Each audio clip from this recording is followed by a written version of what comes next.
You said forever, but forever got deleted. Glitched my soul, now I'm reloading. Wrote this for the last one that did me wrong. Swore you had my back when the whole world was gone. You smiled in my face, then stabbed me in the song. Now my heart don't do not disturb, I turn my feelings off. You did me wrong, wrong, wrong. Left me in the matrix, baby, all alone. I was down bad, you was switching up the tone. Now I'm levitating, watch me build a better throne. You did me wrong. We was posted in the trenches, talking dreams and manifestation. You said, I'm your ride or die, now you riding with the haters. I was sigil carving futures, you was deleting conversations. Told me trust the process, then you blocked me on every occasion. Chaos in my chest, I was losing my vibration. You took the love I gave and turned it into cancellation. Now I'm laughing in the dark, turn my pain to activation. Every scar power, watch the glitch turn into elevation. I wrote this for the last one that did me wrong. Swore you had my back when the whole world was gone. You smiled in my face and stabbed me in the song. Now my heart don't do not disturb, I turn my feelings off. You did me wrong, wrong, wrong. Left me in the matrix, baby, all alone. I was down bad, you was switching up the tone. Now I'm levitating, watch me build a better throne. You did me wrong. Said you love to miss this shit, love the way I've been reality. But when the storm hit different, you ran from normalcy. I was breathing fire, you was playing safe and cowardly. Now I'm back in my bag, turn the trauma to sorcery. No more begging for loyalty, I delete the whole folder.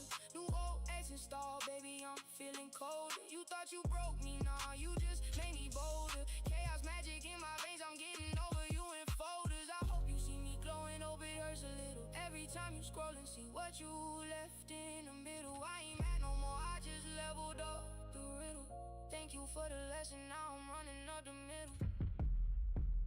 I wrote this for the last one that did me wrong. Turn my pain to power, now the weak shit is gone. You tried to dim the light, but the glitch made me strong. I'm a whole new version, baby, singing my own song. You did me wrong, wrong, but I thank you for the upgrade. Now I'm shining brighter in this new reality stage. Yeah, you did me wrong.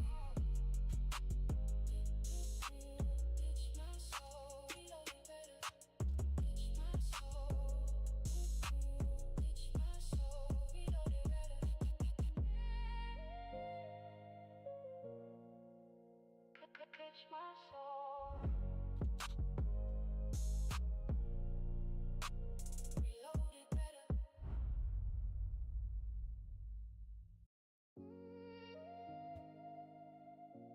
Yeah, you said for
And we're live, we're live, we're live.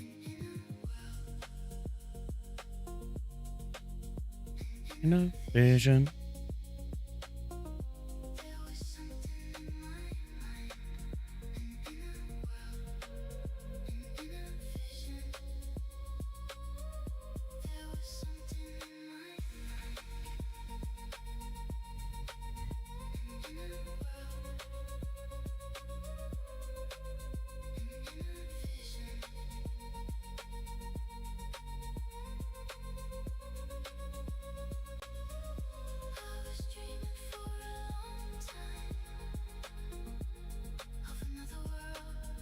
My friend 11 is 1000.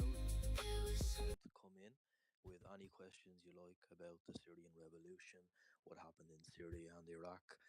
But first, I believe maybe 25, 30 minutes. I'll just ask him a bunch of questions which I think you would really like, and he will respond, and then we'll just open up the panel. So, Williams wrote one of the best books on the Syrian revolution that I've seen. Oh, he's here. I'll just give him a request.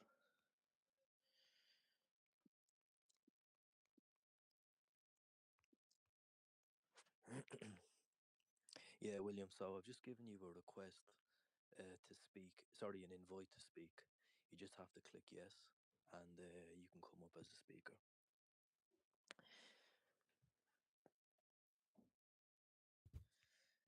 Yeah. So I'll just ask William some questions. Oh, William, welcome, welcome. I'm not sure if you've used these things before, but Hey, yeah, I'm not great at the spaces, but can you hear me? I can hear you perfectly fine. Yeah. Oh, great. Okay.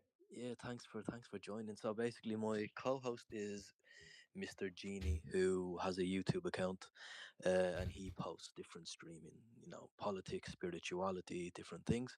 So I can send you the recording afterwards on that if you want. Other than that, these spaces they're usually quite casual. I'm not sure if you've spoken on many, but they're very casual. Um, so I invited you because to say your book is probably one of the best books I've read regarding the Middle East. And I think maybe for is an hour okay, or is that too much for you? No, that's totally fine. Perfect. Yeah. So William, the first question I will ask you is, what got you interested in Syria and the Middle East? Well, I first got interested in the Middle East just by getting interested in Islam. And then from there, I thought, oh, I'd like to learn Arabic. And then from there, I studied Arabic in the West Bank at Birzeit University. And that was a long time ago. That was back in 2003. So then, seeing the occupation and the shit the Israelis were doing in Palestine, I think it happens to most people who go there. It kind of has a big effect on them. And so then I just was kind of obsessed with Middle East issues ever since that time. And then I went to graduate school. And after that, I went to Iraq to work for a small human rights NGO during the war there in 2005 and 2006. But then when the Syria war broke out in 2011, I didn't really know that much about Syria. I mostly knew about Iraq and Palestine. But then as time went on, I was learning more and seeing some of the contradictions or I was kind of noticing some of the propaganda, and that kind of got me or inspired me to start writing about it. But not that wasn't until about 2015. So, but yeah, I Yeah, did sounds good. I didn't know you were start. well interested in Islam, as in have you? Don't mind me asking, converted, or was it just like a you were interested in theology? Oh yeah, I was just interested in religion in general. I Okay, never converted to Islam or anything. I'm not. okay, I grew up Christian, but I'm not super religious anymore. But I'm still, very interested in yeah, Christianity, Islam, Judaism. yeah, sounds good.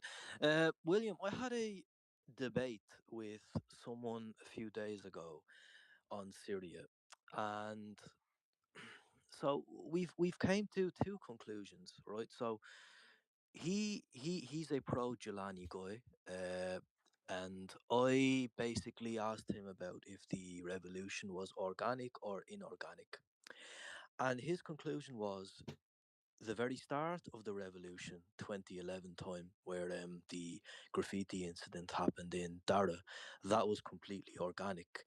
And he believes it was inorganic in a sense where different rebel groups were funded by the West, but he doesn't believe Jelani or HTS or Nusra was funded by the West. So I really want to get into these specific topics. So the first thing I will ask you is, how organic was it early on? I'm sure you're aware of the Dara incident, and from reading what you've wrote, you do talk about how Western-funded outlets have tried to brainwash people within Syria, like Badara TV, which was a London-funded media group, to try get people to be anti-Assad.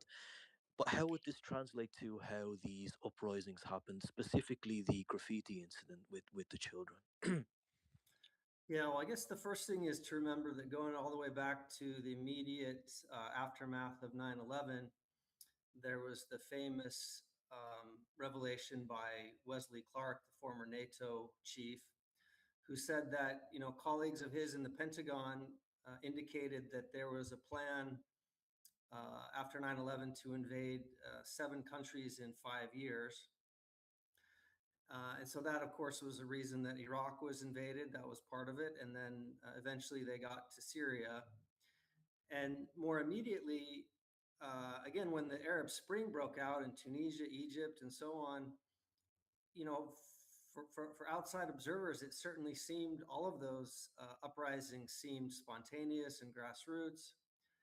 But if you know about something called Presidential Study Directive 11, which was like a planning or strategy paper issued by the Obama administration in like September 2010.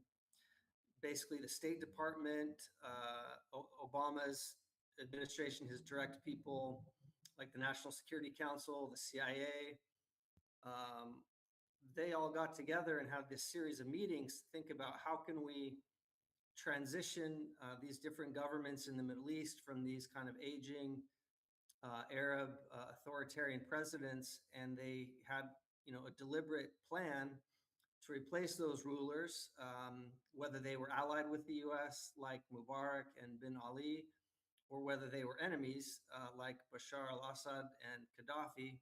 But their plan was to replace all these rulers with Muslim Brotherhood-led governments.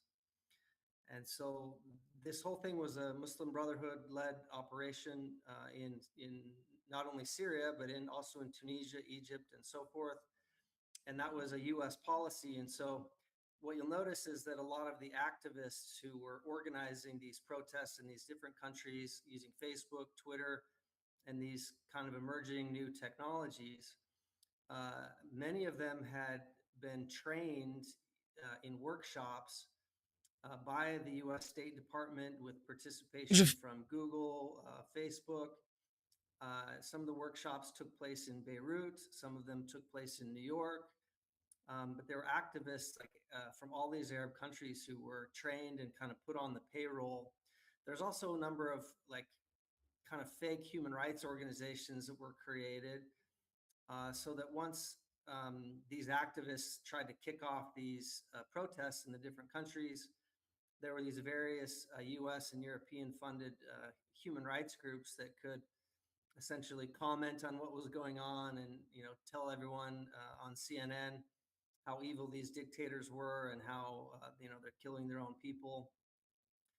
And a lot of Yeah, these, there was a Facebook page, I think, with 15,000 Syrians from Germany or Sweden, I believe, which was trying to provoke people to go and protest. And yeah, so perfect example. So in Syria, they first started to organize protests like in February 2011.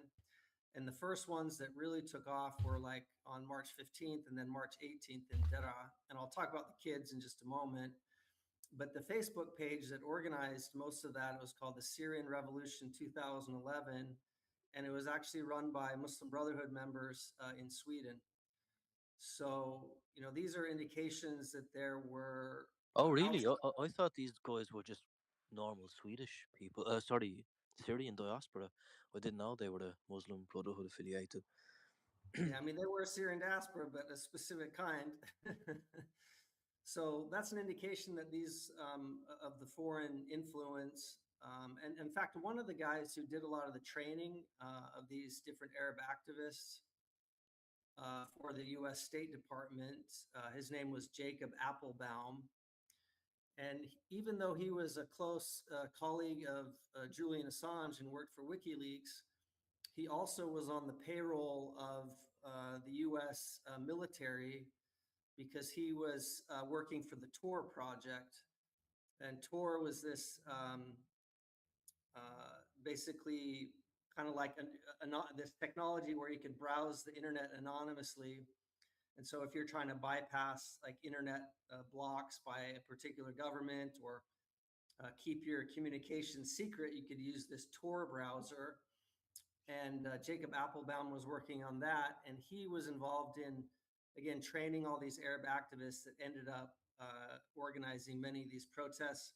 And so when the early protests in Deraa in Syria broke out, Jacob Applebaum was tweeting, hey, if anyone wants to speak to the quote unquote leader of the Syrian revolution, please message me. And he was referring to Sheikh Ahmed Siasna, who was the preacher at the mosque in where the first protests erupted and the first clashes between Islamic militants and the Syrian army and security forces took place. So, sorry to finally get to the kids. In Deraa, a few weeks before those protests broke out, there was a number of young guys, like 12, 13, 14 years old, that famously wrote these slogans on a school If you wall are that watching said, Bashar al-Assad, they called him the doctor. They said, on your YouTube time is coming. or So then these kids were detained, X or Twitch and or local security whatever, officials, and you got any including questions, put them in the activist chat, Pete, who's on and I'll read them trial out to right now him. and is probably going to be executed, they started looking into why these kids, these young kids wrote these, revolutionary slogans on the wall. And it turns out that it was part of a much broader campaign by Syrian activists, again with backing from the West, to do like graffiti, to write graffiti slogans on mosques and on schools like across the country. So it wasn't just in Deraa. And in fact, if you read some of the accounts of the testimony of the young kids that were detained and certainly abused, but they say that, hey, there were older guys who were pressuring us to write these slogans, and we didn't even understand what they meant at the time. So basically, they were like Oh wow, there wow. were older Syrian activists, like opposition activists, who were part of these networks supported by the U.S. and the West that basically pushed these young kids to write the slogans on the wall. So So William, again, once, mm, yeah, sorry. do you believe then people were on the ground with this agenda then to have an uprise, um, with any excuse basically?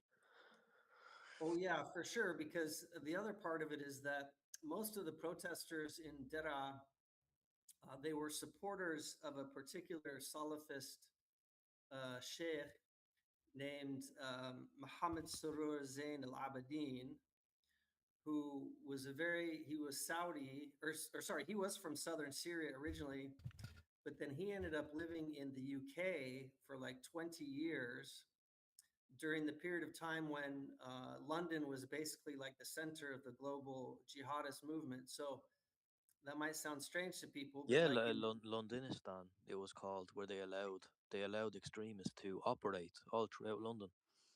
exactly. So bin Laden had offices there, and this guy Mohammed Surur Zain al-Abidin, he lived there and was active from London, and it was a lot of his supporters who were actually launched the first protests. And so the strategy of these activists um, was to basically try to create grievances against the government, to create martyrs, push the government to do something bad, or even simply spread rumors that the government did something very bad.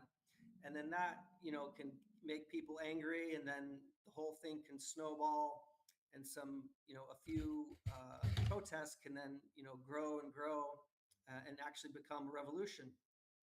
And the particular guy who was implemented this strategy was a guy named Jared Cohen, a Jewish guy, of course, who worked for the State Department, first for Condoleezza Rice, and then secondly for Hillary Clinton.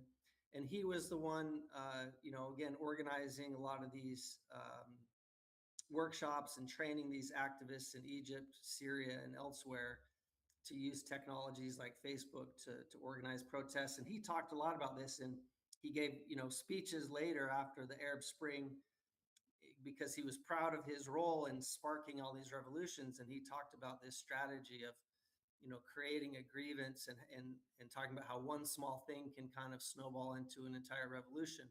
Yes. So again, with the kids who wrote on the wall, a lot of rumors were spread that once they were,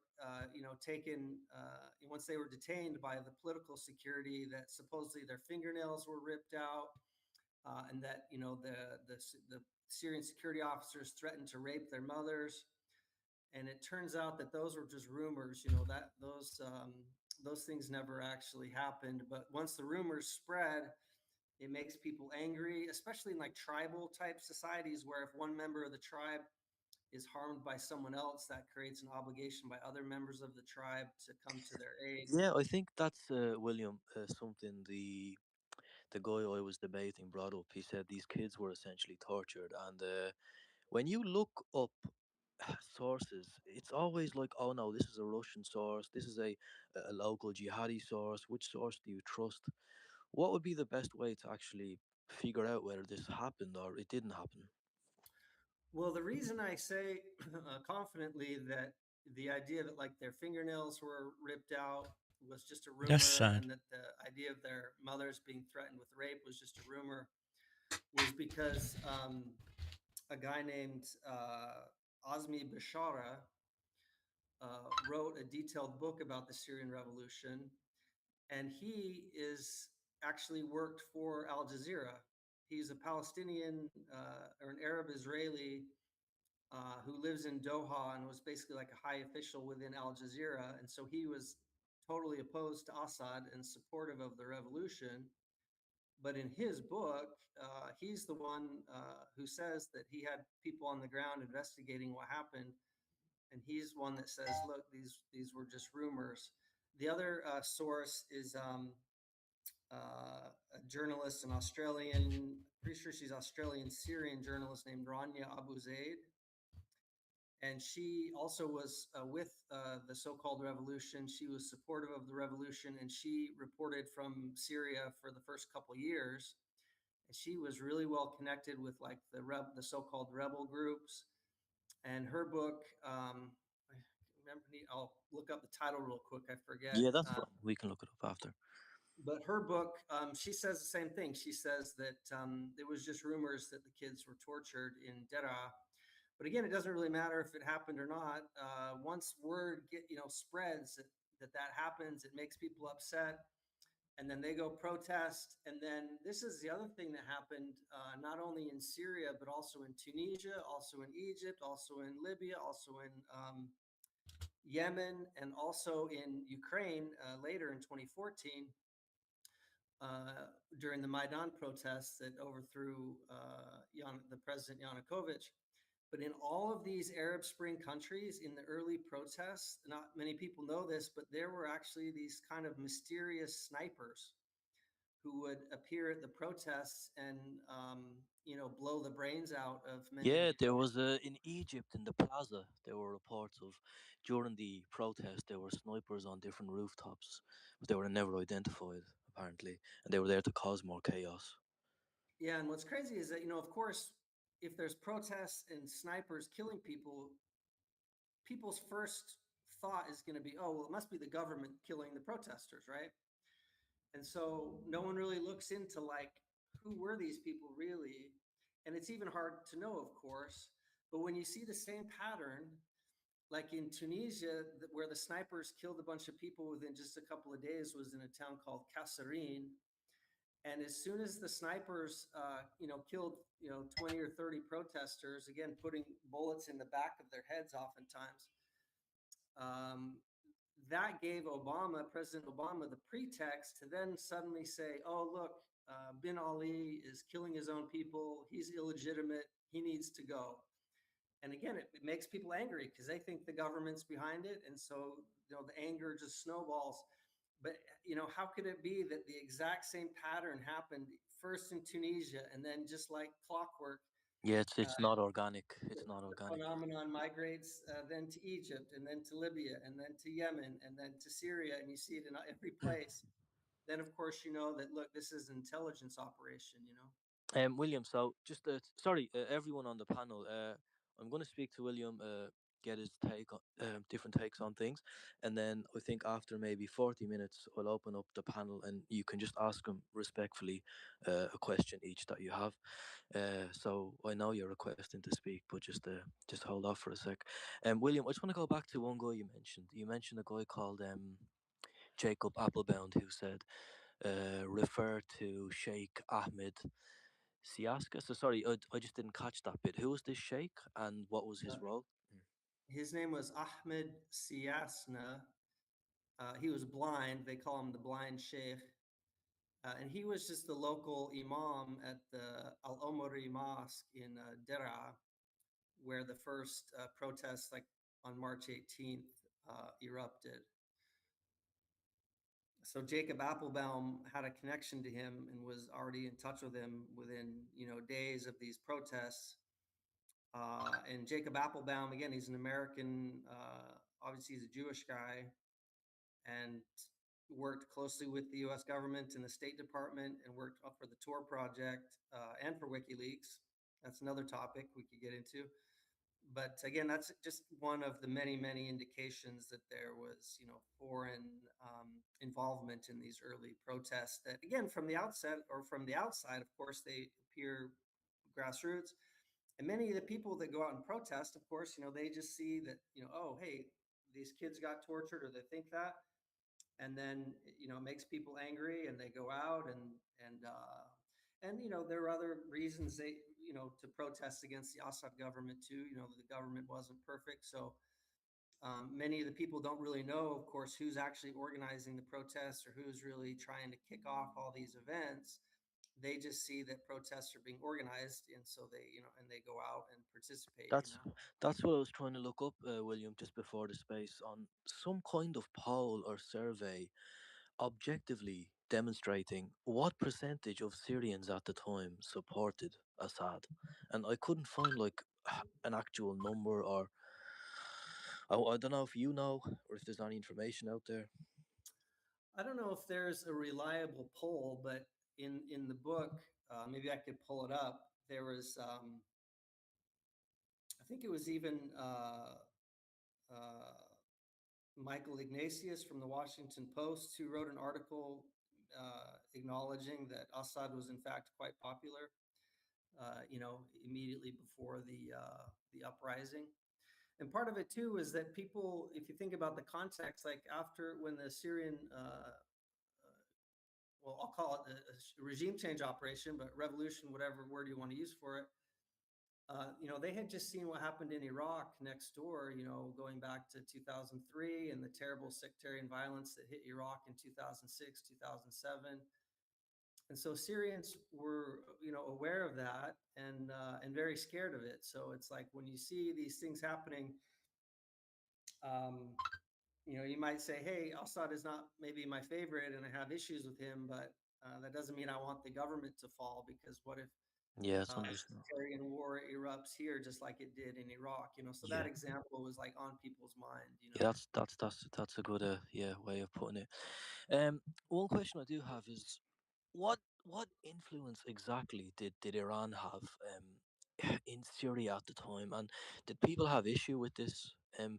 I see a lot of sectarian accounts now really emphasizing on the Iran thing, like oh Assad was a puppet of Iran and oh Iran was taking over Syria. What's the truth? Is it exaggerated? Is it kind of was it mutual?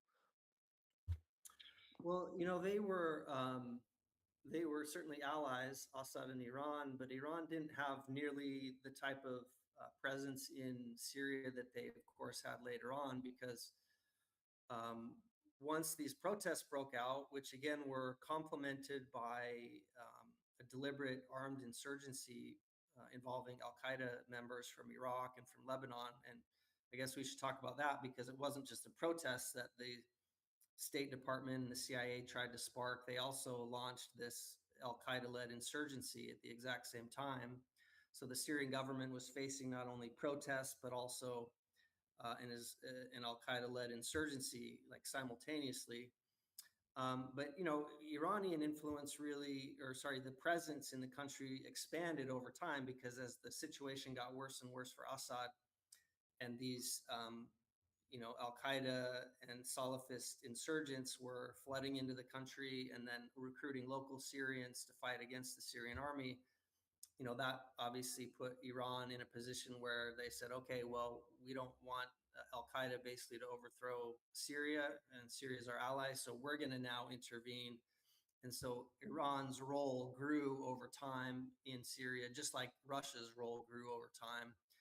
But it wasn't like huge it wasn't like they're allies in 2011, but it's not like there were Iranians running all over the country. And that was in fact some of the propaganda was that even in Dera during the first protest on March 18th, where 4 protesters were killed under mysterious circumstances, but the pro-opposition people, they started spreading rumors saying that Hezbollah members had been flown into Dera, and they were the ones who killed the protesters on the first day. And that was just false, but it Yeah, was there was no evidence of that. I tried to find it. There was no evidence Hezbollah kidnapped anyone there. Yeah. yeah, and there was no reason for Hezbollah to be involved, but it was something that the opposition promoted because then on Al Jazeera they could get up and say, oh look, Assad, he's an Alawite, and look, he's bringing in these Shia people from Hezbollah to kill Sunnis. And Yusuf al-Qaradawi was the famous Al Jazeera Muslim Brotherhood preacher, who was making allegations like that and stoking the sectarianism. And that was the tough thing about Syria, was that because it is such a multi-ethnic society, it, that's that kind of diversity actually becomes a big Achilles heel if some outside powers like the U.S. and Israel want to create chaos in a country. Same thing with Iraq. If you have Sunni and Shia and Kurds and Christians and Alawites and Druze and all these different groups, it's really easy to use sectarianism, hatred of other ethnic groups, or to spark hatred of other ethnic groups to try to help create that chaos and divide the country and make it Oh yeah, easier. we've Yeah. seen this, especially. I think the best example is the Tutsis and the Hutus in Rwanda. It was very easy to orchestrate these two groups to essentially kill each other. I just want to say a quick hello to Piruz. He's my co-host, who's actually half Syrian. Piruz, if you want to ask any questions right now, you can. Um, I know you have your own views, but Yeah, assalamu alaikum. if you want to ask later, that's fine. If you want to ask now, that's fine. But that's fine. Yeah, I got a couple of questions. So the only problem I have with metric, yeah, is once applied universally, you end up discrediting more or less all revolutions, because they all, to an extent, had like an element of armed insurgency to them. You also had preachers and politicians, pouring fuel on fire, manufacturing all sorts of narratives that, made it more likely that the people were going to rebel, like go storm government buildings, blah, blah, all that stuff. I think the same thing applies to the Iranian Revolution, Russian Revolution. Uh, but as I said, you end up discrediting all major revolutions in human history. Also, if we are to disbelieve UN numbers regarding the number of civilians killed in Syria by the Assad government, then we got to do the same thing for Iraq. We got to do the same thing for Palestine slash Israel, the Gaza conflict, where again, if you apply the same metric universally, you end up with the conclusion that Israel didn't commit genocide in Gaza, Saddam Hussein didn't commit genocide in the south or with the Kurds.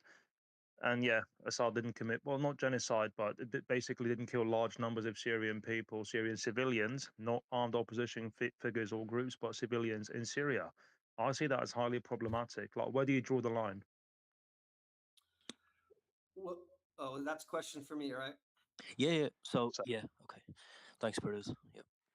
Well, I'm just saying, you know, if you look closely at what happened in Syria and also in the Arab Spring, you see the role of these intelligence agencies. And again, it didn't end with just sparking protests.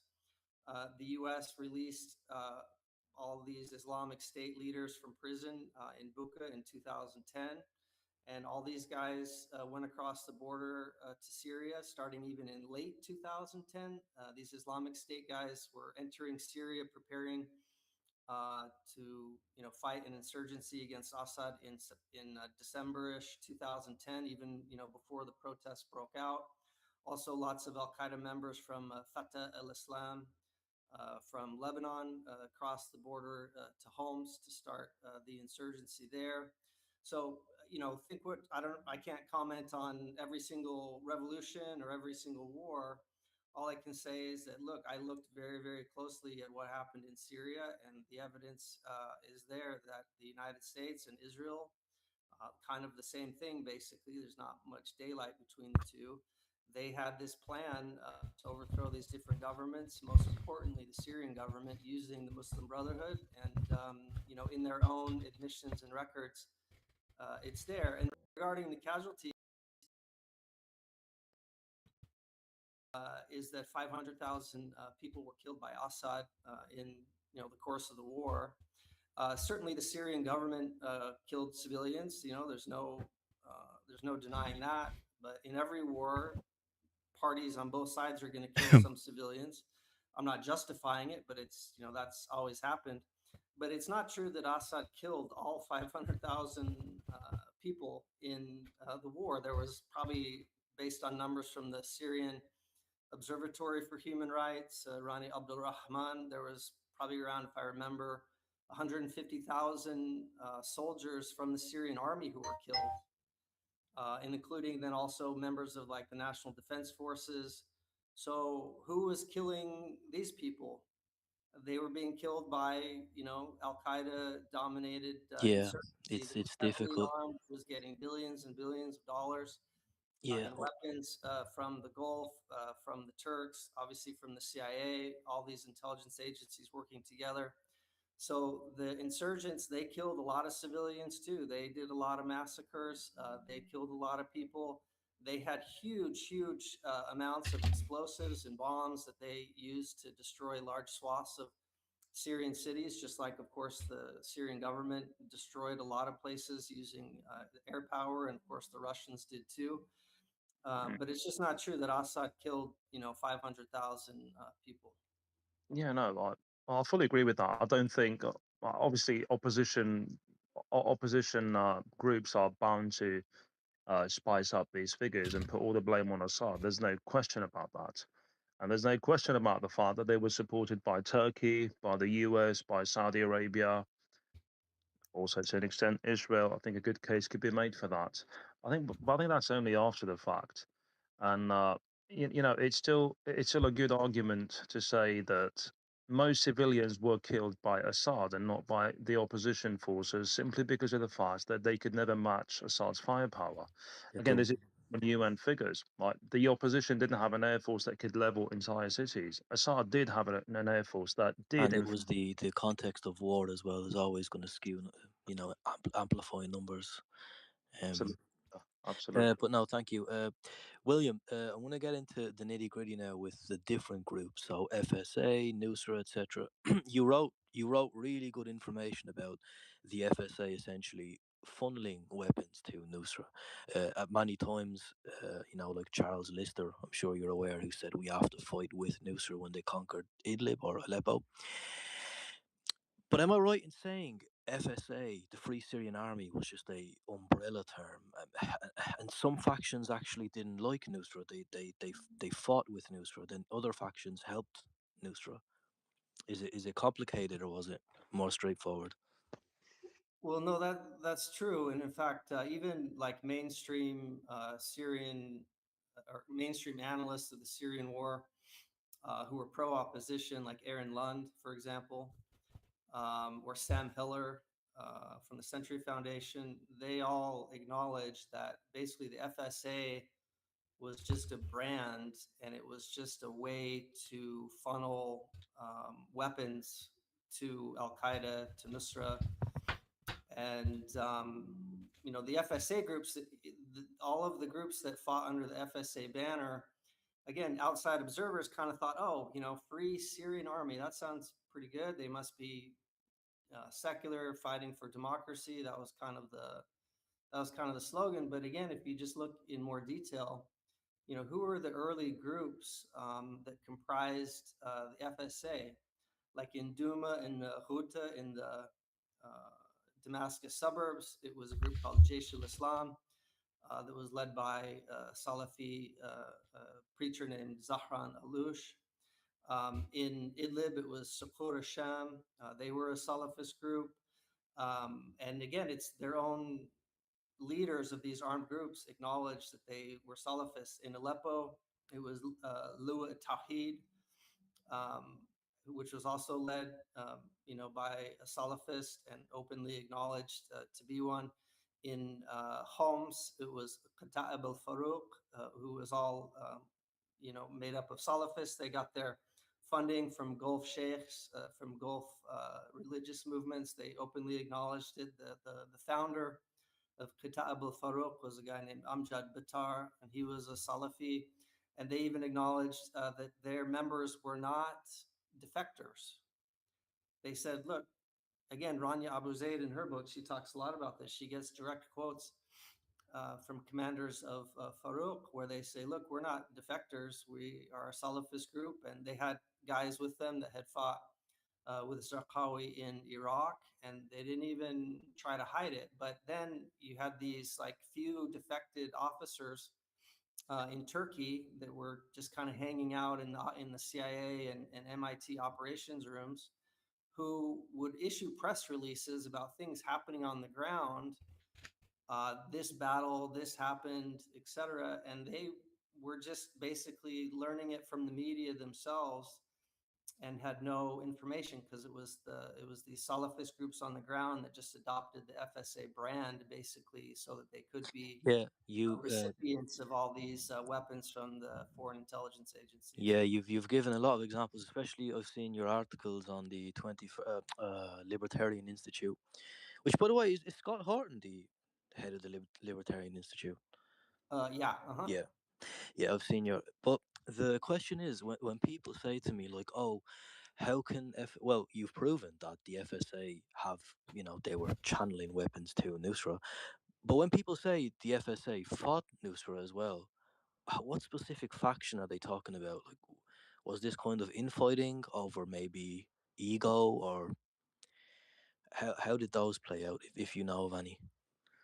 Yeah, there was some conflict between them, but the broad pattern was that they were fighting together. In fact, in Dera in the south, um, there's FSA representatives or commanders who acknowledged that basically when they would fight the Syrian army, if they would take over a checkpoint or take over a town or take over a city, they had an agreement with Nusra, which is that they would fight alongside Nusra, but they had an agreement where the FSA would take the credit publicly, and Nusra would, stay quiet about it. And because again, that was just better public relations uh, for the opposition if it was not, the Al Qaeda head choppers leading the way in all these different Well, battles. yeah, you're correct because one of the maps that I seen, green showed FSA territory, but when you look at the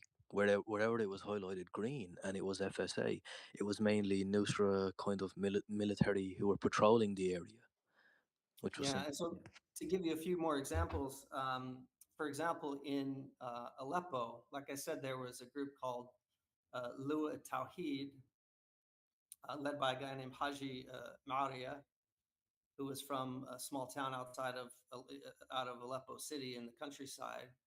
And when his group of rebels, again, who were openly said they were Salafists, when they invaded, but they were an FSA group, when they invaded Aleppo in the summer of 2012, number one, they acknowledged that the people in the city of Aleppo, which is predominantly Sunni, and so presumably was supposed to be supportive of the Sunni armed opposition, but he acknowledged that the people in Aleppo city, most of them, 70% was the number he gave, did not support the rebels. And then, anyways, that group, Liwa Tawhid, in the summer of 2012, once they took over parts of eastern Aleppo, they were sharing headquarters with Jabhat al-Nusra. And they literally had, according to an FSA commander who was kind of the main liaison between the FSA in Aleppo and the U.S., the CIA, and the Turkish intelligence. He basically acknowledged that there were Jabhat al-Nusra members fighting within the FSA, like within FSA brigades, as the way he described it.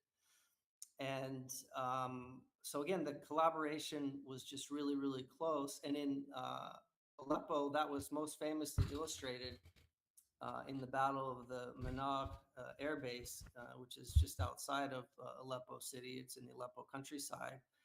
And that was in the summer of 2013.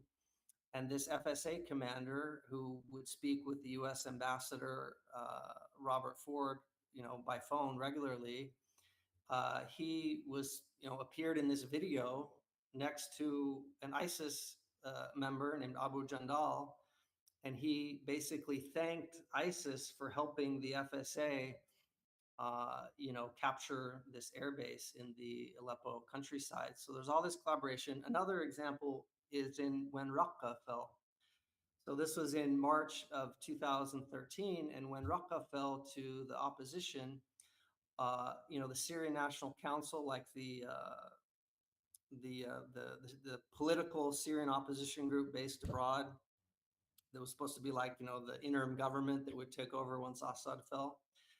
When Raqqa fell to the opposition, the Syrian National Council, they basically, congratulated the opposition. They said, look, Raqqa is now the first provincial capital to fall or to be liberated.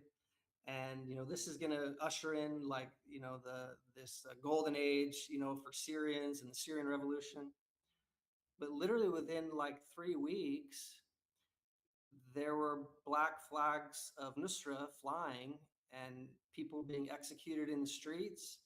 And, the FSA was basically nowhere to be found. And then we know, of course, that, by January 2014, ISIS, which was, just basically a sister organization to Nusra, ISIS then expanded into Syria and they actually took over Raqqa. But basically, the secular Syrian opposition abroad would say, look, the FSA liberated Raqqa and look how great this is going to be. And then again, within weeks, it's Nusra is executing people in the street and implementing their and fucked up version of Sharia law. And William, just while the FSA was with Nusra the whole time, America knew weapons were going to the FSA while they were with Nusra, correct? Yeah, there was an acknowledgement of that in basically as of late 2012. There was an article in the New York Times which talked about how the CIA under David Petraeus, with help from Prince Bandar and the Saudi intelligence chief, how they were, shipping weapons to Syria for the FSA. A lot of the weapons were coming from Libya, even, and they were going to the FSA in late 2012. And then this article in the New York Times was published a couple months later. There was a U.S. official who acknowledged that the weapons were in fact going to hardline Islamic jihadists. So they could, by late 2012, of course, this was deliberate, but they were still claiming it was like an accident. But that was December 2012. And how much longer did they keep, funding the FSA? They did it for years and years and years after that, even though at the very latest it was just public knowledge that the weapons for the FSA were really going to Nusra, by William, so I 2012. I think the main a lot of people get confused between Nusra and ISIS. I want to ask you. I don't. I don't know if there is. We can say there is direct 100% evidence of, say, Baghdadi or Jelani being agents from day one. I could argue later on they could have been manipulated. The argument people make is the Kampuka, where they were released early, which is a very persuading argument. But is there any kind of other information out there to prove these people were kind of serving Western interests from day one? I mean, was Baghdadi like a real militant Islamist? I know no one really knew who he was before Kampuka, but if you have the information, that would be great. Well, I'm going to talk about this in my upcoming book, which is actually going to focus on the ISIS genocide of Yazidis in Iraq in 2014. But as a result, of course, I talk about ISIS and their history in Iraq, and there's not any like 100%. There's not like a smoking gun admission that people like Abu Bakr al-Baghdadi were U.S. agents. But let me think of the best way to put it. As you mentioned in Buka, like literally, like in Iraq by 2009, Al Qaeda had basically been defeated. There were these Sahwa groups among Sunni tribes in Anbar province who had turned against Al Qaeda or the Islamic State by that point, and had pretty much turned against that group and defeated it. And so by 2009 and 2010, virtually the entire leadership of the Islamic State, like every big player, was in a U.S. prison, and they were released under these extremely strange and suspicious circumstances. So, regarding Abu Bakr al-Baghdadi, there was a U.S. intelligence report about him from 2005 that talked about how he had been involved in all kinds of terror attacks and kidnappings and murders. And so his involvement in that type of activity was totally known to the U.S. And I'm trying to remember if this was a Washington Post article, but basically in the article they discuss that intelligence report, and then they say it's unclear why a person with that background was allowed to be released, by the Americans just 1 year later. There was another guy named Abdullah Qardash who later became the ISIS leader after Baghdadi was killed, if I remember right. And he was detained by the Americans in late 2007, early 2008, again, if I remember right. And the U.S. military released some of his interrogation transcripts, but in the actual this guy Abdullah Qardash, he acknowledged that he was like a top ISIS leader in Mosul, and he ended up like ratting out or informing on many ISIS members, including one ISIS leader who was killed just a few weeks later after Qardash gave information about him. And he was released too, like not that long after that. Again, if you read the mainstream, the only information is he was released under like mysterious conditions. I mean, if you wanted, I could go all the way back because really, No, ISIS. no, I'll definitely purchase your new book, and I'll see what you've put in there. And I urge everyone to buy William's first book and his new book, that's coming up. I'm not sure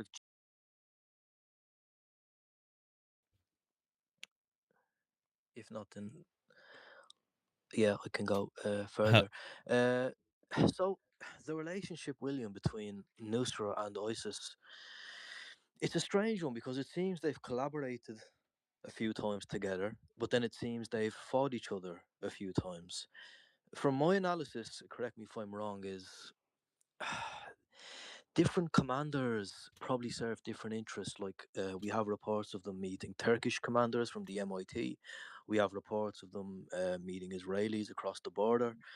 So I think it maybe got messy. Different people had different interests. For example, right now, different people want different pieces of the pie in Syria, and then eventually it just caused havoc, and that's how fights happened. I'm not sure what your analysis would be. Well, yeah, that's a great question. So, again, when Jelani was released from prison, allegedly in March 2011, he was sent to Syria to establish Nusra by Abu Bakr al-Baghdadi that following August, so August 2011. And then, the Nusra Front became obviously quite powerful. And in the spring of 2013, basically, roughly at the time that Raqqa was taken over by Nusra, the FSA and Nusra also took over most of the major oil fields in Deir ez-Zor, so further east in the desert in Syria toward the Iraqi border, so like the Al Omar field and things like that. And again, all of the initial media reports indicated that the FSA controlled the oil. And there was an FSA spokesperson who said, yeah, we've just taken over these oil fields. And, but again, there was other statements acknowledging that actually the Nusra Front had taken over the oil fields, because again, there was no difference between the two. And the European Union actually, in response, after Nusra took over these major eastern oil fields, the European Union dropped the embargo on selling Syrian oil, specifically to allow Nusra to sell oil and help fund their operations. And there was an article in the Financial Times that acknowledged that the EU dropped the sanctions so that literally Nusra or Al-Qaeda could sell oil. Joshua Landis, the academic from the University of Oklahoma, who's one of the probably the foremost expert on Syria, he opened Al-Qaeda. But regarding the split between Nusra and ISIS, the split happened just barely before all those oil fields were taken over. And the reason probably for the split between Baghdadi and Jolani, or the reason that Abu Bakr al-Baghdadi suddenly came out and said, hey, by the way, we did found Nusra, and now we're going to merge the two organizations and create, the Islamic State of Iraq and Sham or Syria. And then, of course, Jolani rejected that. But it was probably just a dispute over oil, dividing up the oil revenues or the spoils of taking over these oil fields.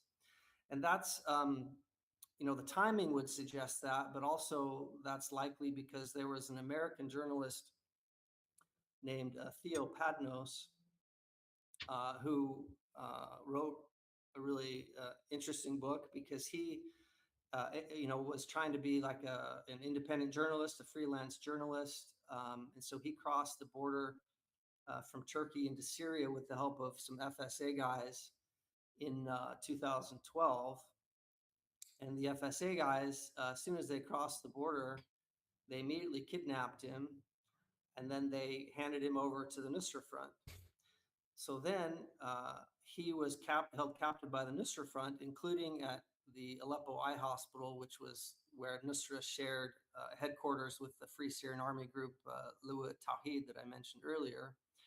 But he ended up being held captive by Nusra for like 2 years. And so he ended up being held in prisons by Nusra even after the split with ISIS.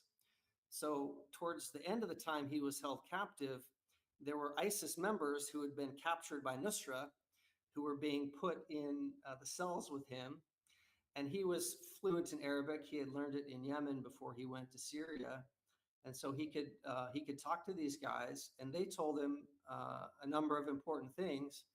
Number one, they said that, yeah, that was the reason for the split between Baghdadi and Jolani. It was just oil revenues. Like Jolani wanted to keep all the oil money, and Baghdadi wanted, a cut of it or a bigger cut. and that was what caused the dispute. That's what these ISIS fighters had told Theo Padnos. And then Padnos made some other observations too. These same ISIS fighters he was imprisoned with, they were also telling him that, in fact, they had entered Syria in late 2010, months before the protests even started, as I mentioned earlier.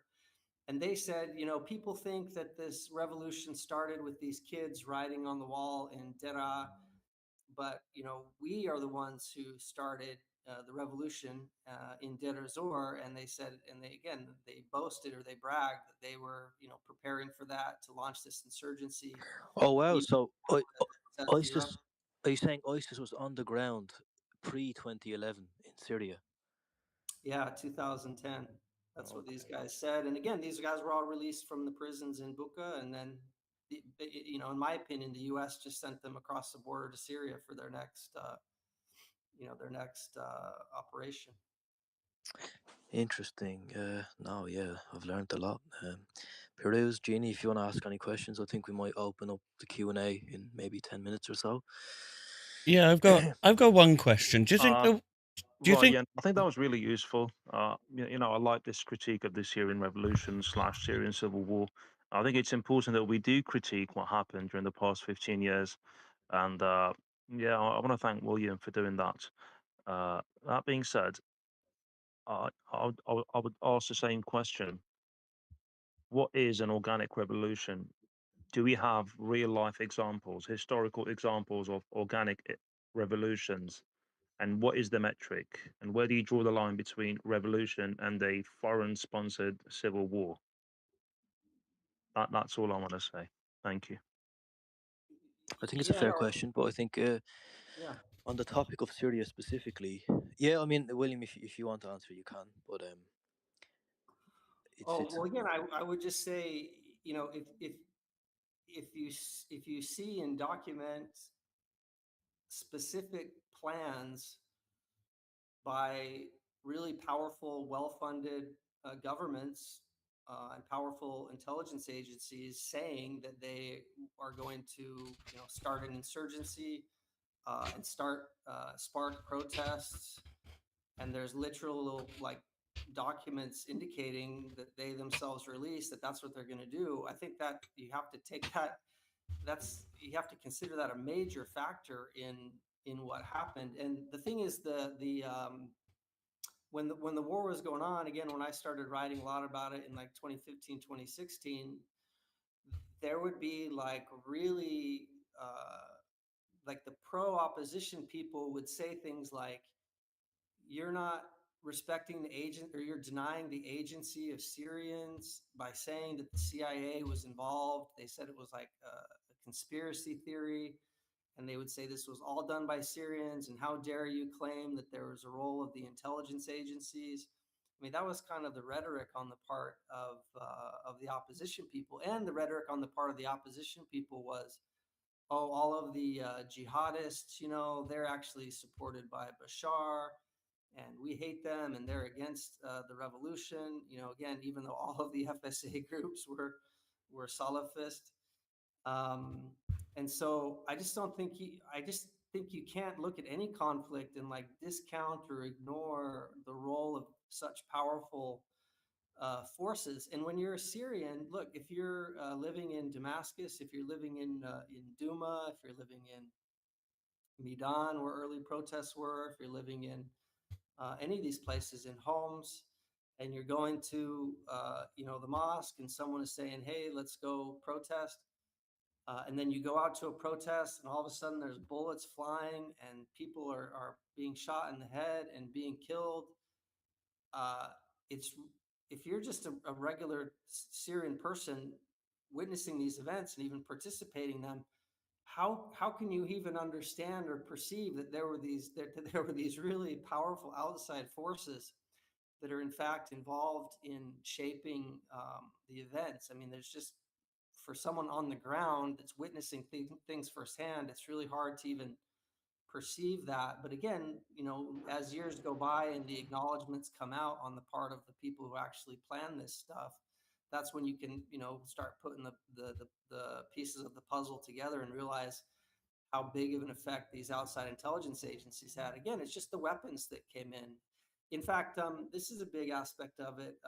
In the early protests in Dera, in the Al-Omari Mosque that I mentioned earlier, where the blind sheikh Ahmed Siasma was the imam, there was a big debate early on whether, the Syrian government was claiming that the protesters in the mosque were storing weapons there and they were using them to attack Syrian security forces.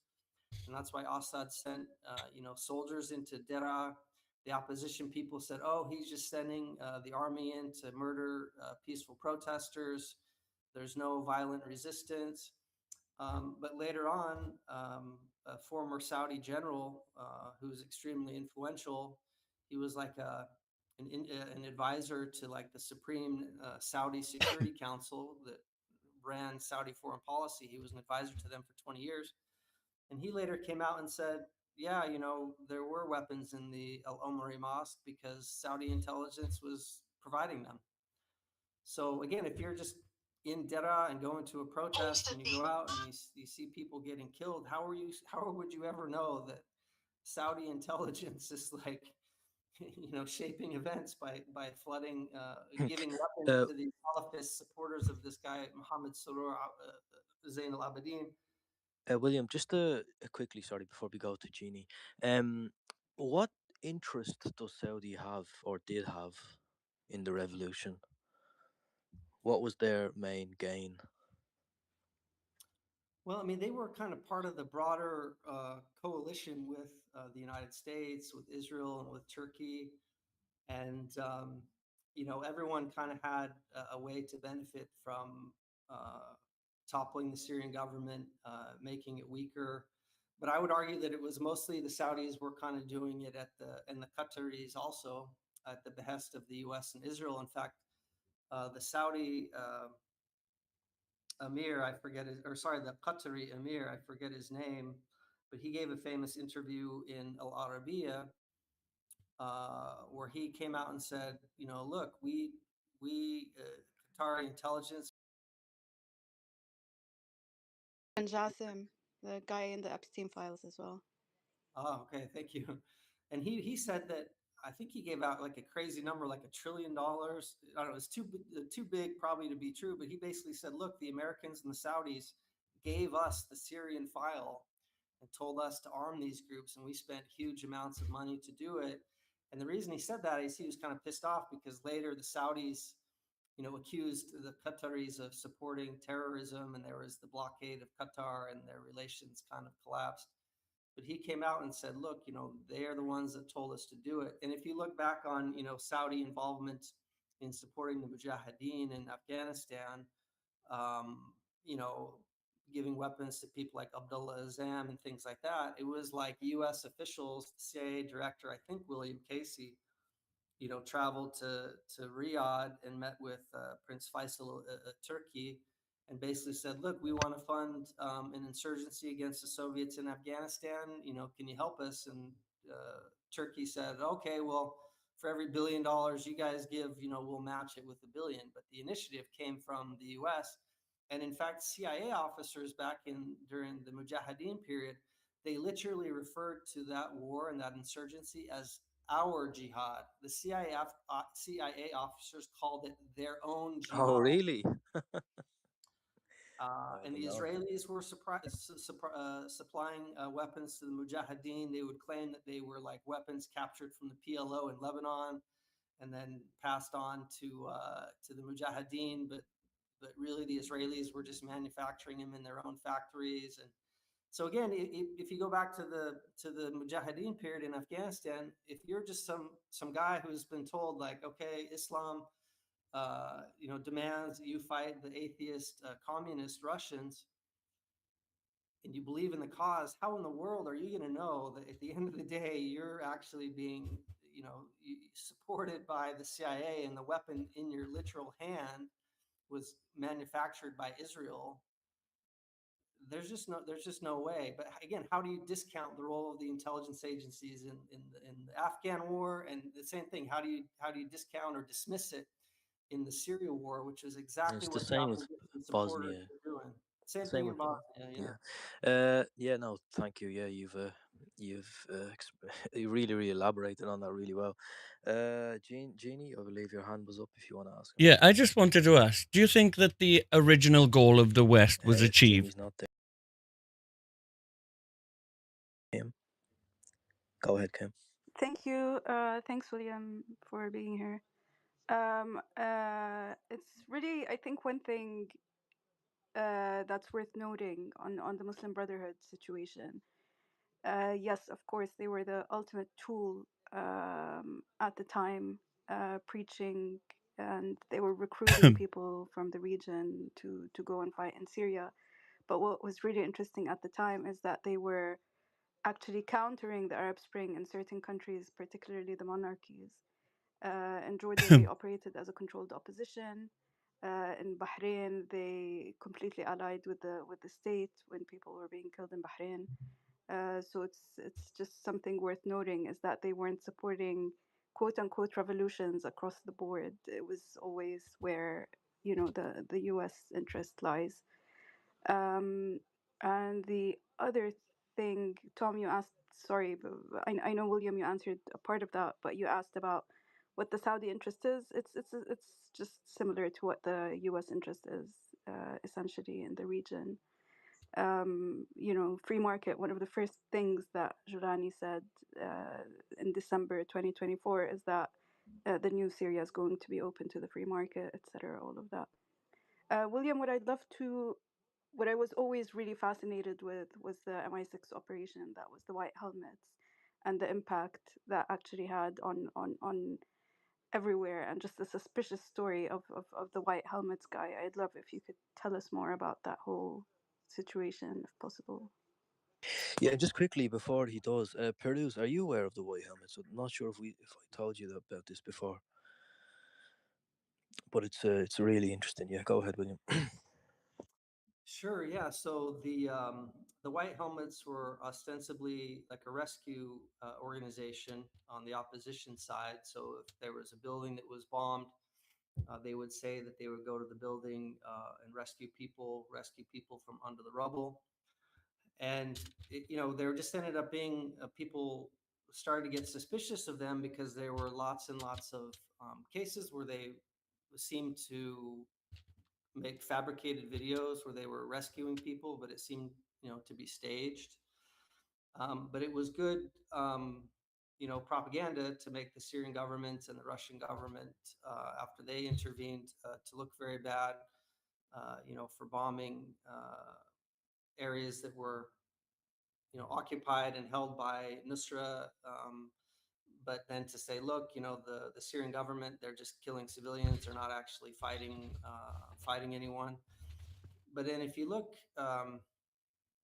at their actual creation, to go back a little bit further, Tom, because you mentioned Bosnia, if you remember, Al Qaeda and Bin Laden was fighting in Bosnia on the side of the Bosnian Muslim government with backing from the US as well back then. And then later, after the Bosnia War ended and Yugoslavia largely broke up, there was the Kosovo War, where the ethnic Albanian portion of Serbia, NATO and the US wanted to break it off from what remained of basically from Serbia. And so they created a group called the Kosovo Liberation Army, with, again, strong CIA backing. And the Kosovo Liberation Army also had Al Qaeda members fighting for them.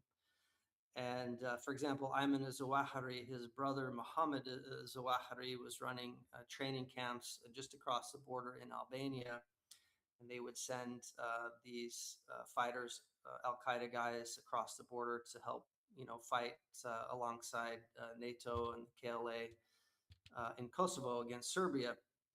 So what's interesting about that is that at the time, after the Kosovo War finally ended, the guy who became essentially the ruler of Kosovo, because the UN took over, was a French politician named Bernard Kouchner, who was actually also a founder of Doctors Without Borders.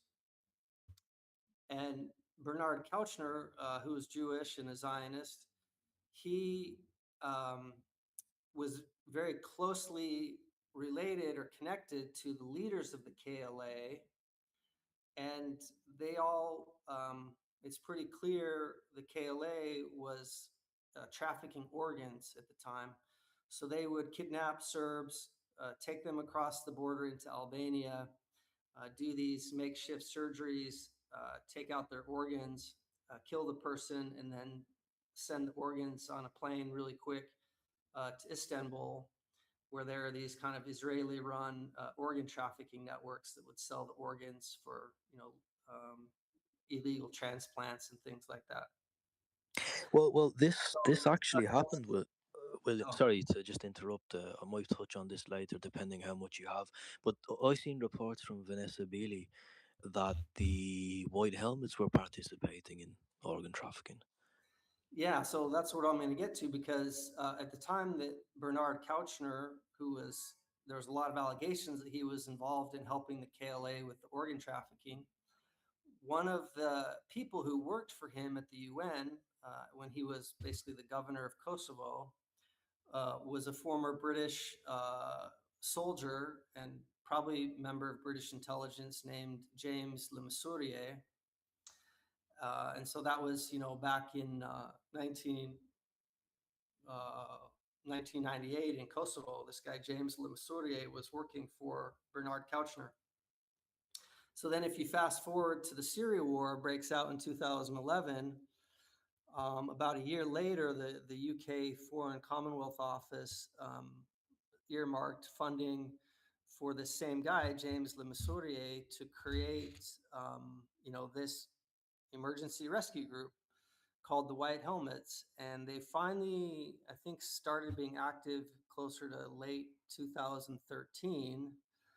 But again, they had all this money from basically the UK government and getting assistance from UK intelligence. And also at the time, UK intelligence was funding most of the Syrian opposition media outlets. So anytime there was like a rebel group that would put out a video, would have like a logo, like some FSA logo or whatever. In fact, they were being produced by organizations that were funded by UK intelligence at the end of the day. But anyway, so the UK provides this funding to this guy, I mean, James sorry, Sourier. William, but the FSA was being very openly, because I grew up in Jordan. They were being very openly trained in Jordan by the Americans and the British. Like, it wasn't even a secret. So the people that deny that live in an alternate sort of universe, really, to what was actually going on at the time. Thank you. Sorry. Yeah, and there's mainstream, like in the Guardian and the Telegraph. Mainstream British newspapers talk about this. So yeah, it's not coming from fringe sources. But so when James Le Mesurier finally got the White Helmets up and going, again they started creating these videos that again oftentimes seem to be fabricated, like these fake rescues, and then they get all this support from the Western media. There was a Netflix documentary made about them that got like maybe even an Oscar, I think. And it was to promote the idea that the Syrian government and later the Russians were just like basically fighting civilians. So they talk about like Eastern Aleppo, which was occupied by Jabhat al-Nusra and the FSA, and then they'd be making videos acting like Assad was just like bombing just civilians for no reason. And then the White Helmets ended up getting involved in different scandals where they were claiming that the Syrian government had carried out chemical attacks. So the White Helmets were deeply involved in like providing fake evidence about a chemical attack in Khan Sheikhoun in 2017, and then also in the Duma alleged chemical attack in 2018, which if you want to talk about chemical attacks, we would. But anyways, that's the basic background of the White Helmets. It was like a propaganda organization. And then also, like you mentioned, Vanessa Beeley, she wrote really good reports about, and not only Vanessa Beeley, there's other sources for this, but Vanessa Beeley was kind of the best one researching and writing about it, where the White Helmets, because they were in these areas of conflict, they had quick access to bodies, and they would often, steal organs and sell them. And in fact, there are stories basically of like people who would be lightly injured in Aleppo, and they'd be put in an ambulance and then taken across the border to a hospital in Turkey. And then they would either disappear and never be seen again, or they would come back like dead, which just didn't make any sense because they weren't injured nearly bad enough for it.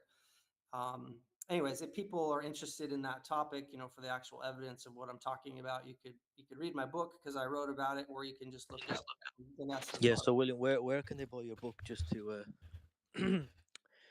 remind them? Oh, just on Amazon. If you just Google like Creative Chaos is the name of the book, and just go on Amazon, you can get it. There's softback copies or like Kindle version. Yeah. Yeah. Maybe 20 minutes or so. So let's try, hopefully, to keep questions direct, and then maybe some fast answers, because there's so many hands. If that's okay, Jeannie, go ahead. Can you hear me now? Can you hear me now, Tom? Jeannie, I think something's Hello. wrong with your microphone. You text me. Yeah, something's wrong with his mic. So the next hand I see is Zaid, and then Damascus, and then Mohammed. Yeah, go ahead, Zaid. Thanks, Tom. Thank you, William. So, series of loosely connected short questions. William, do you have an understanding, or did you sort of trace the history of where, in at least in the media, this began to be sort of branded a sort of sectarian conflict, and when that narrative emerged, or was it sort of present from the very first moments? Well, as far as like in the Arabic press and claims by the opposition, the sectarianism was present from the very beginning, including, for example, on that Facebook page, the Syrian Revolution 2011 Facebook page, which again was run by Muslim Brotherhood members in Sweden. Most people, again, from the outside, looked at that and they're like, "Oh, that seems like kind of a secular pro-democracy thing." But there's a good Syria analyst named Camille Atrakci, Filming, my mic's not an working in the Twitter Armenian space. from Aleppo, and although he lives in Canada, I believe. But he talked about this, where he, was monitoring and looking at that Facebook page very closely, like from the early days. And he said there was just crazy amounts of sectarian language in terms of the messages that were being put out by that Facebook page, which again organized the very first protests. A lot of calls for like taking revenge against Alawites for the events going all the way back to the 1982 events in Hama. But there was that sectarianism, again, efforts to blame Hezbollah for like early killings in the protests. But when you were watching CNN or the Western press, you would be getting these Western paid activists or human rights, quote unquote, workers um, who would use totally different language. They were using the Western liberal democracy language, but on the ground, it was often, different. Again, in the early protests, there were people saying Alawites to the grave and Christians to Beirut. That was a common slogan in the early protests. And again, so that was just very different than what you would see if you're reading CNN and trying to follow events from the outside, which was what I was, doing. So it took me, a couple of years to kind of see through all this just by studying it close. But for the first couple of years, I just kind of thought, oh yeah, there's a dictator, and it's a grassroots thing, and there's protesters, and they just want their. Well, precisely. That's the reason I asked, because when this narrative became dominant, it was very easy to slide other things into it, such as some of the states saying we're helping our Sunni brothers, or Sunni fighters, supposedly Sunni fighters from around the Muslim world, taking up that cause. Western politicians sort of just dismissing it as an ancient hatred of one another, something they don't want to get involved in. Diverting attention from the very far more historically grounded fact that there is protests in the region. There is, for sure, some external agitation. That narrative was completely dismissed in favor of this one, this sectarian one. Exactly. And also, lastly, if you could, William, very quickly, do you think your understanding of the conflict now is the one that sort of prevails? How is the history of this sort of now accepted? Thank you. That was my last question. Well, that's a good question. You know, the reason I'm doing this space today is because I stumbled upon a space that Tom was in the other day, where there was a guy saying the exact opposite, and that it was grassroots and there was no outside involvement, and the Israelis actually were with Bashar and supported Assad. I was like, man, do people really still believe that? Because, you know, again, I could understand maybe in 2012, 13, 14, 15, 16, maybe. But I mean, now it should be totally obvious. I mean, Jolani takes power in Damascus. Benjamin Netanyahu, the Israeli army immediately takes additional Syrian territory. They take over Mount Hermon. They bomb the Syrian army's infrastructure and heavy weapons. Netanyahu took credit for installing Jolani. Trump took credit for installing Jolani. Within a year, Jolani. Trump wasn't even a president back. Okay, guys. I think the last few people who have their hand up are actually Jelani fans. So, Can you hear me now, Tom? sorry. Yeah, I can hear you. Yes, finally, I sorted it. Your microphone's a bit too loud, but it's fine. So, guys, when you ask William the question, please just be respectful, okay? If you have any respect for me or Peruz or Jeannie, just try, please, phrase the question respectfully. So yeah, we'll go to Damascus next. I'm not sure if William just wanted to finish up on that, but we'll go to Damascus afterwards.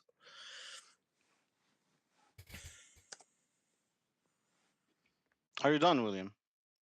You're done, I think. Sorry, Okay. I think his mic is muted. Yeah, I mean, mute is gone. I asked him, I don't know. Okay. Are you done? Oh, now I'm back. Sorry. Go ahead, Yeah. Damascus. All right. So, you know, regarding your book, since, you know, you're marketing it here, I think at best it should be branded as misleading. Yeah. A lot of probablys, a lot of allegedlys. That's what I heard most of the conversation, to be honest. I didn't hear from the get-go, right from the start, but maybe I joined like 10 minutes later. You very conveniently skipped when it comes to Dara, right? You very conveniently skipped to the Assad narrative.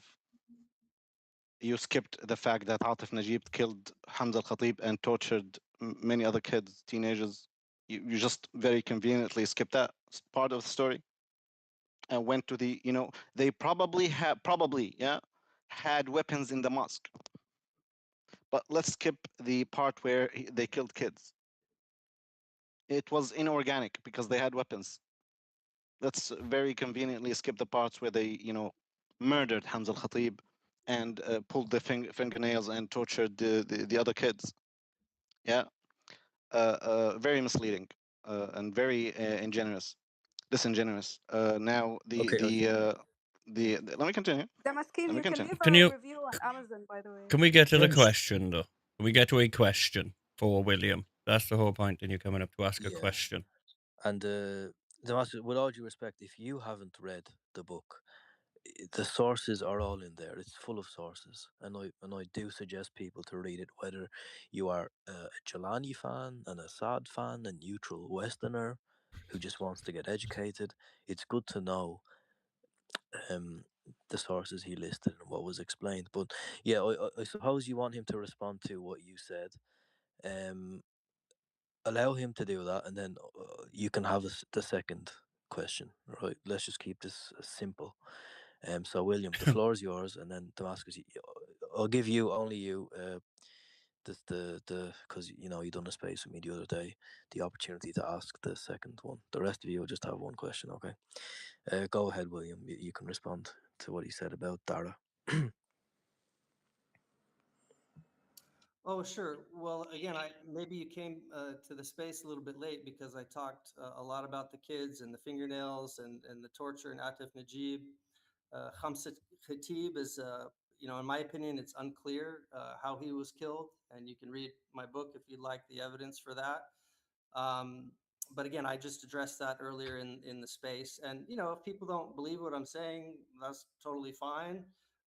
If they are interested in hearing another view and want to hear the evidence that is contrary to, the established or the mainstream narrative, then I think you would benefit from reading the book.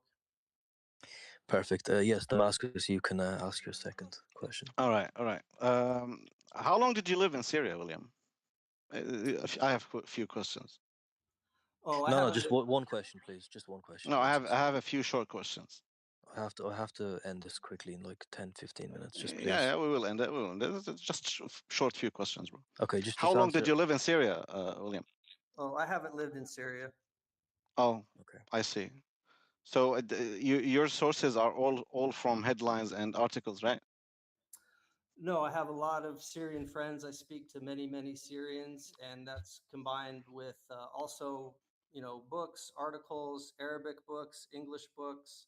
Like I said, Mm-mm. you're trying to kind of character assassinate me now just because I am not I'm not. I'm Syrian. not. I'm I'm not. American. I'm not. Not really. Okay, Damascus, I think that's just for the sake of everyone's hand. You asked fair enough questions. But you do know many of the things William has cited. FSA commanders have stated things. They've stated them on the media. They've stated them in videos. Um, Again, the best experts on Palestine aren't Palestinians. The best experts on Greek history aren't Greek people. I mean, you can be in Syria to know what the weather's like, but when it comes to research and stuff, even Syrians have different opinions. I mean, there's a girl on this app called Syrian Girl.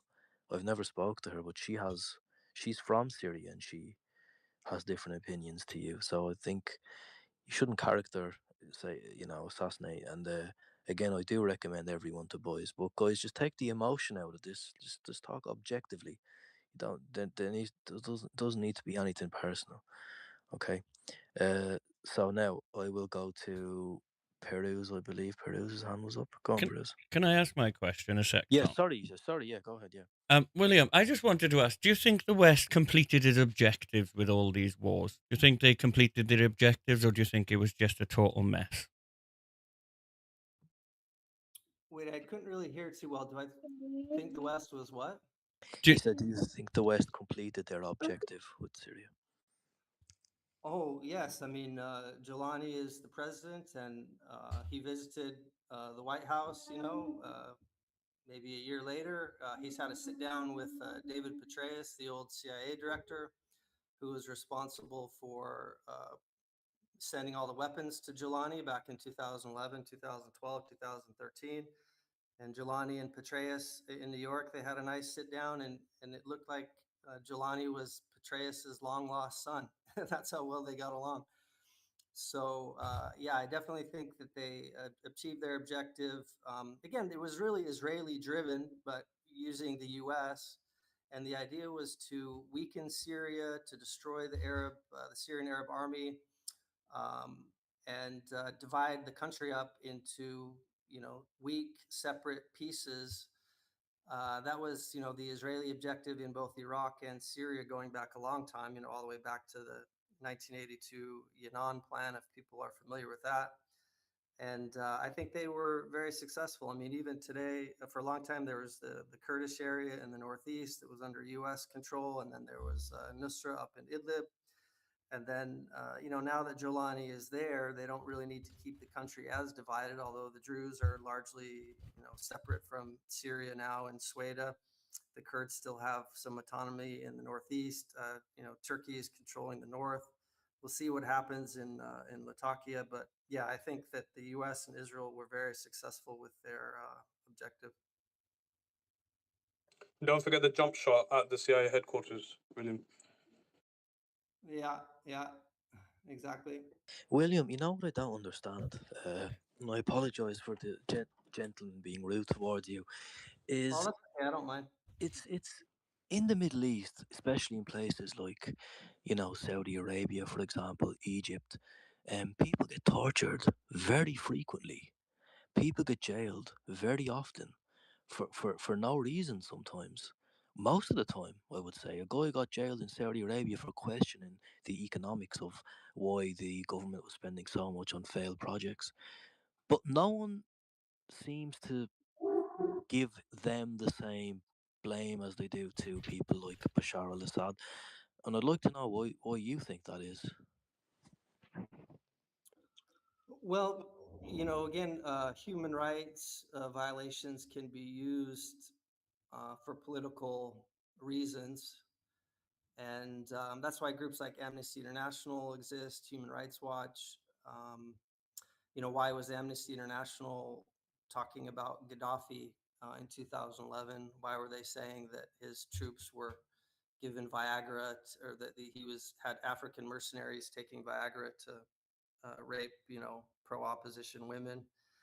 Um, there's a lot of that in Iraq, especially in regards to things that have happened with the Kurds in the past involving Human Rights Watch. But yeah, if you want to overthrow a government, it's very helpful to demonize them first in the media, both for foreign audiences and for their own domestic populations. And sometimes the accusations are true and sometimes they're false, but either way, if you can highlight those, then that can be helpful in overthrowing a government, whether they're true and if they're not true, then you can fabricate things. Yeah, guys, I'm running out of time here. DGen, go ahead. DGen, if you're not there, I'll just go to Mohammed. Mohammed, go ahead. Sorry, yeah, I'm here. I was in the messages.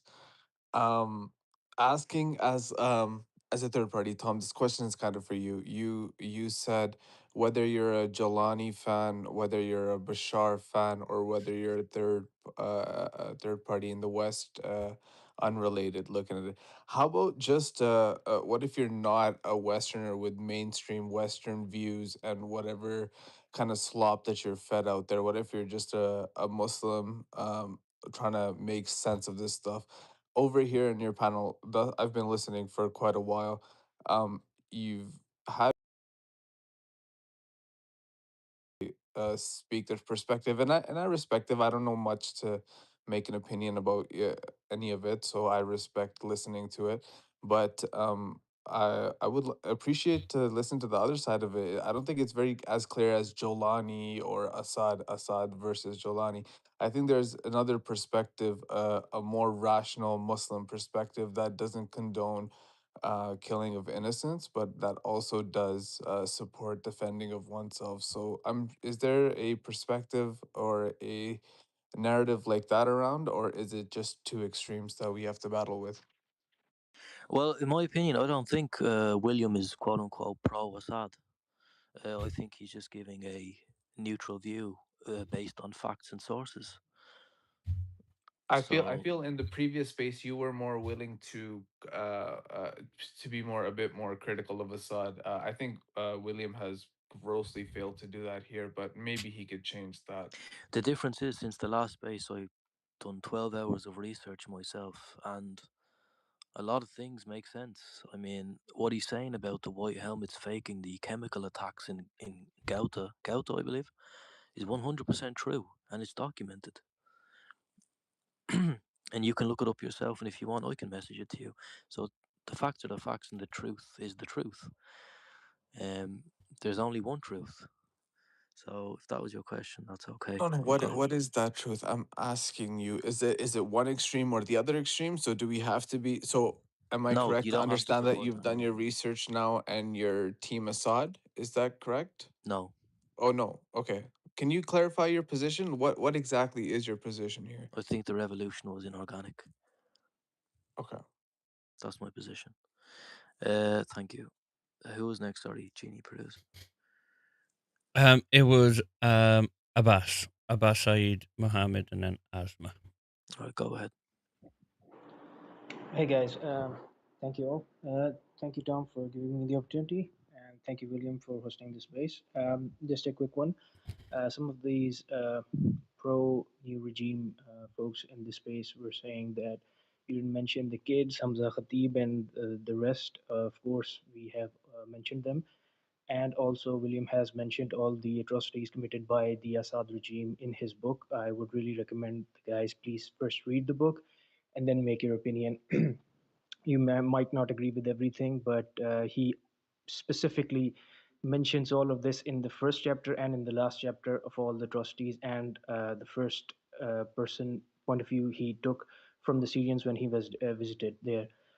So just on that, guys, when you talk about Hamza Khatib and the rest, also talk about all those innocent civilians that died in the car bombing by this person who is now currently the president, all the bombings that happened in Damascus, specifically in the Zanabia area, because I am from a Shia background. So I would like to highlight this. In 2012, there were some innocent foreigners, visitors of the Sayyida Zainab shrine. They had nothing to do with Bashar al-Assad or anyone. And due to the ongoing conflict and due to the constant shelling and bombardment of the Sayyida Zainab shrine, they were all assassinated and killed. Now you're going to say about Fatimiyuns and Biyun and all these militias came from different countries to Syria to fight. What about all those Algerians who were cutting the heads off the Syrians, Alawites and the Shias? What about the Halta massacre? What about the Zara massacre? What about the Banyas massacre, the Latakia massacre? What about the Shias and the Alawites who were killed? The truck drivers who were picked up and specifically videoed, and their names were shown on the camera. Their names were Ali, Hassan, Hussein, Abbas, and they were Can I killed ask you a specifically question? because Can of I their. ask you a question? Yes, sorry, just please ask your question, Abbas. I have read his book and I do agree with you. He has listed bad things that Assad has done.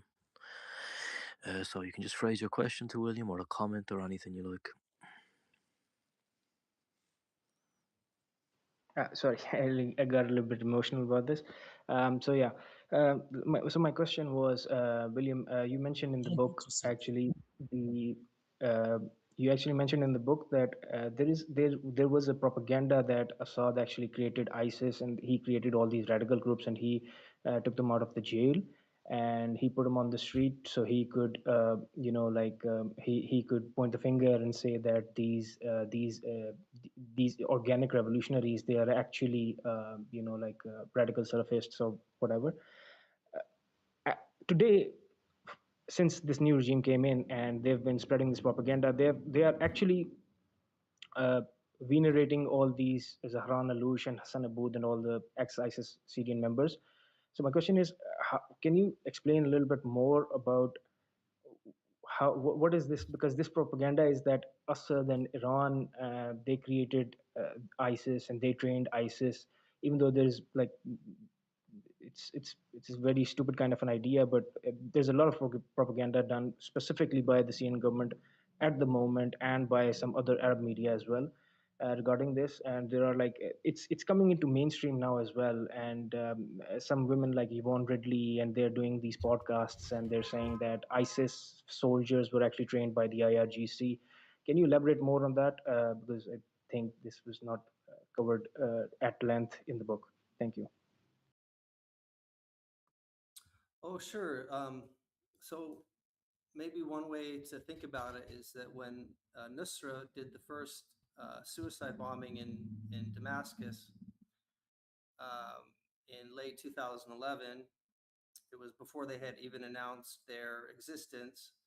The opposition members were saying, opposition media activists were saying that these were false flag bombings done by Assad.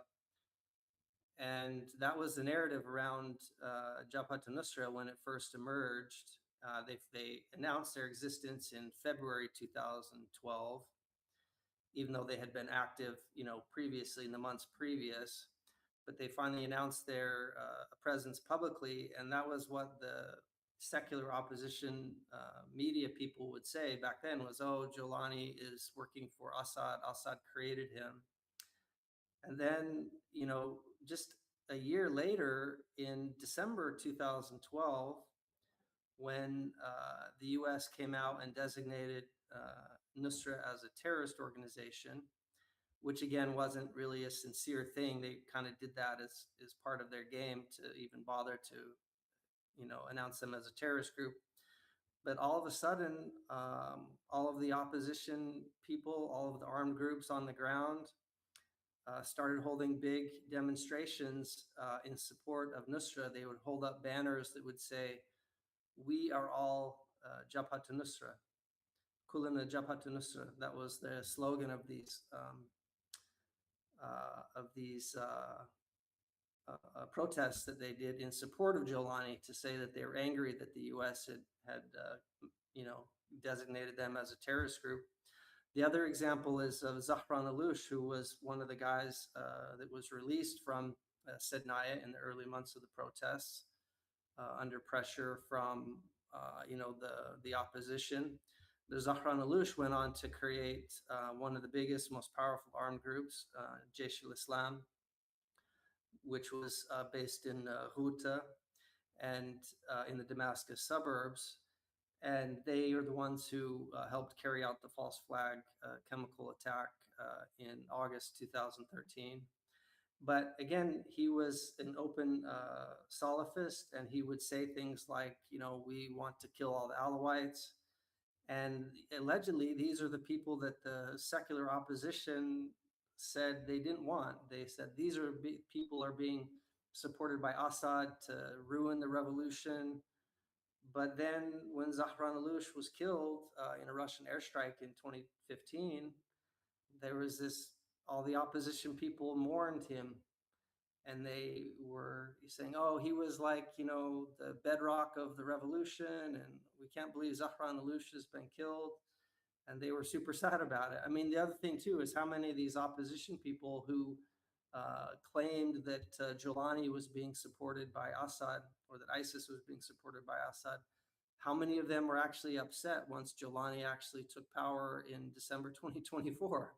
These are all people who celebrated Jolani coming to And power. and So William, sorry, just to pause, William. A lot of Jelani supporters, like Damascus, for example, they live in Germany and don't go back to Syria, which I find strange. I mean, if Jelani is doing such a good job, why not live in Syria? Like it's more. It seems to be more of a tribal thing where people want to cling on to whoever has their ideology or their tribal background or maybe same family name in a lot of cases, and they tend to just go with those people and support them no matter objectively, like what's true and what isn't true. yeah, and I think, the thing is too, after 14 years of war, I can understand if some people do support Jolani. I can understand, maybe their brother or their son was killed by the government. So if they hated Assad and were happy that Jolani came, I can understand that. At the same time, if there's someone whose brother or son was killed by the so-called rebels, kidnapped and had his head cut off, or killed in a truck bomb or artillery that the rebels were launching into the cities. Of course, I wouldn't blame them for hating Jolani. So after a war happens, people get kind of divided, in some part based on circumstances. But my issue would be, with the activists who are pushing propaganda, originally saying, oh, the revolution is secular and it's peaceful, when in fact it was not peaceful from the very beginning. It was Al-Qaeda led from the very beginning. There was support from the intelligence agencies from the beginning, because this was planned by the US and by Israel. And again, where did the weapons come from? Even if Assad released some people from prison, you literally have, the Western governments, the Turkish government, the Saudi government, the Qatari government, openly acknowledging that they're giving, tens of billions of dollars to these groups. So how can you say that actually Assad created them or Assad supported them? I mean, it just doesn't make any sense. Where did the weapons come from? Where did the money come from? It's Yeah, very, it doesn't. It doesn't make sense at all. I think people are just maybe blinded by hating Iran. I don't know.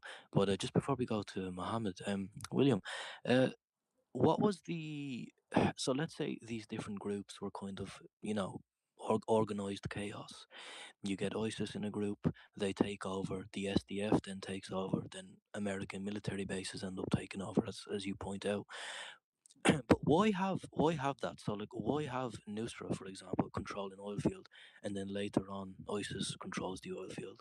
Like, why would they not just keep one, for example, or was it just how things played out on the battlefield?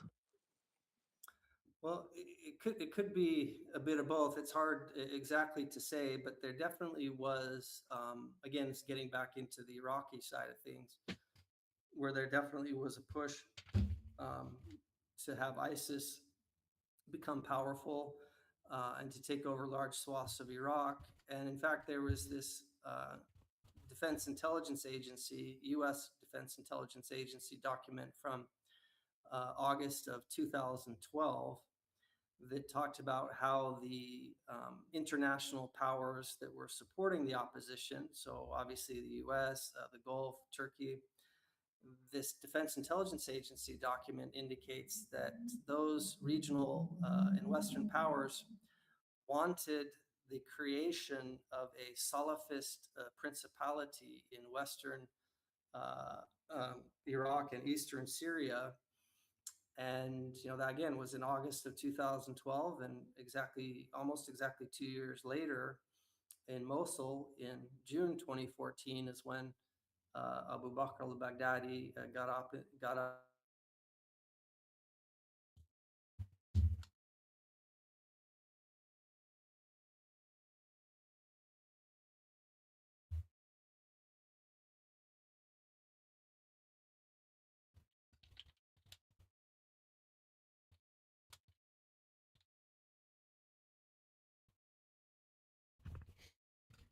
Right, guys. That's it. End of the debate. Thank you for being here. If you watched. If not, I still appreciate you.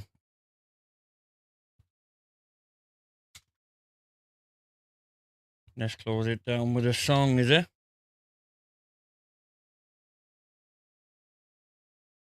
One from the album.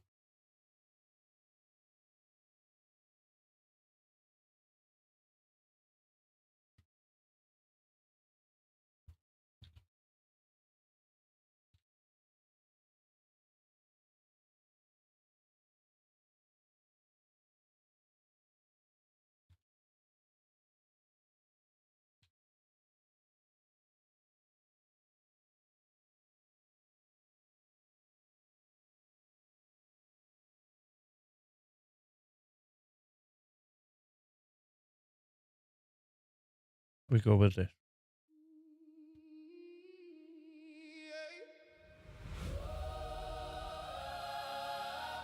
Yeah. Look within first. The world don't change until the mirror does. Genie talks energy. Let's go.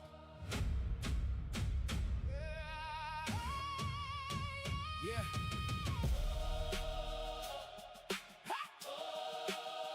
Yeah. Yeah. Yeah. I was searching through the noise, trying to find a sign. Looking at the stars while ignoring my own mind. Chasing every answer in the shadows of the street. But the truth was in my chest, moving under every beat. They told me I was small, just a number in the game. But a spark becomes a flame when you remember your name. I had storms in my soul, had doubt in my lungs. But wisdom grows deep where the pain once sung. I stopped blaming the world, started facing my reflection. Found power in the wounds, found peace. After this song, we're going to be gone. And I think I'm going to do a stream tomorrow where I look at clips. So if you send me your clips in, I'm going to put a post up. Send me your clips in. Funny ones preferably. I'm going to do a stream where I watch your clips and shit.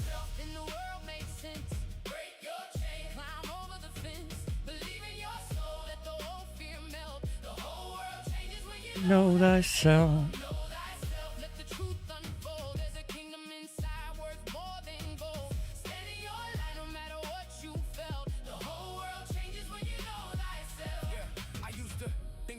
was outside of me, but now I see it moves through my energy. If my mind is a prison and the sky looks barred, but when my spirit wakes, even the road gets charged. The wise one said the path is inward first. You heal your own waters, then you bless the earth. You master your anger, you master your tongue. You become the prayer that your heart once sung. Self-belief ain't ego, it's a sacred flame. It's knowing you were born with a purpose in name. Not better than another, not above, not crowned. Just rooted in truth while the world spins round. I found God in the silence, strength in the fall. Found light in the places I feared most of all. Now I read the world different, every face, every sign. Cause the outer world mirrors the state of the mind. Thyself in the world makes sense. Break your chain, climb over the fence. Believe in your soul, let the old fear melt. The whole world changes when you know thyself. Know thyself, let the truth unfold. There's a kingdom inside worth more than gold. Stand in your light no matter what you feel. The whole world changes when you know thyself. Yeah, look in the mirror. Don't run from the scars, that's where the map is. That's where you are, silence the doubt. Let the old self die, you were never the cage. You were always the sky. Breathe in the truth, breathe out the lie. Open your heart, let the sleeping soul rise. The world is a riddle, the self is the key. Unlock who you are and become what you see. Yeah.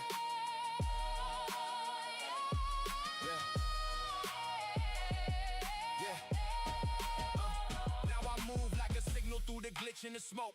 Every word has weight, every breath has hope. No more living to sleep in the borrowed dream. I'm the river, the seeker, the flame, the stream. I believe in the vision even when it gets dark. Because empires of light start with one little spark. And if the world feels broken, I repair my view. Then I step with love into what I must do. So wake up your spirit, don't abandon your fire. Your soul knows the root, your heart is the wire. When you know who you are, fear loses its throne. And the whole wide world starts feeling like Know thyself in the world makes sense. Break your chains, climb over the fence. Believe in your soul, let the old fear melt. The whole world changes when you know thyself. Know thyself, let the truth unfold. There's a kingdom inside worth more than gold. Stand in your light no matter what you felt. The whole world changes when you know thyself.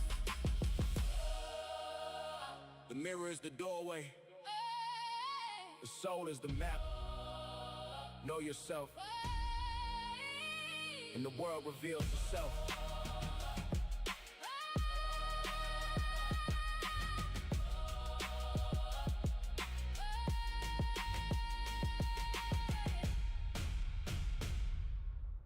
Well, thank you guys. I appreciate you. We've streamed 3 times today, which is good. That song is about knowing yourself. Because what I've learned in my 35 years of this earth, when you understand yourself and you understand your own thoughts, emotions, then you can understand the world around you, because the world around you is a reflection of your inner self, your inner state of being, your state of consciousness. So, yeah, I hope you take a message from that song.